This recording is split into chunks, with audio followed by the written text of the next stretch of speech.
ইস, ঠাকুরটা চলে গেল, আর কটা দিন থাকতে পারলো না, আবার সেই পড়তে বসতে হবে। দূর, ভাল লাগে না। ও সরস্বতী ঠাকুর, আর কটা দিন থাকতে পারলে না? অন্তত হাঁসটাকে রেখে যেতে পারতে। মা তো এক্ষুনি গাদ্দার পড়তে বসাবে। এই এবার চল, তোরা পড়তে বসবি। ও মা, আজকের দিনটা ছুটি দাও না প্লিজ। এতদিন ছুটি কাটিয়ে হয়নি, আবার ছুটি? কালকের থেকে ঠিক পড়তে বসবো, কমিস। ও মা, হ্যাঁ হ্যাঁ, প্লিজ প্লিজ। একটু দাঁড়িয়ে যান, আপনারা চলে যাবেন না। আপনাদের সাথে একটু কথা ছিল।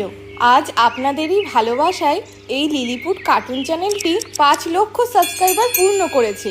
এটা আমাদের কাছে সত্যিই বড় আনন্দের। এইভাবেই আপনারা আমাদের পাশে থাকবেন। আর আপনাদের যদি কিছু জানার বা বলার থাকে এই ভিডিওগুলি সংক্রান্ত কোনো কিছু, তাহলে অবশ্যই কমেন্ট বক্সে কমেন্ট করুন। আমরা সেগুলি যথাযথ উত্তর বা মতামত দেওয়ার চেষ্টা করব। ধন্যবাদ।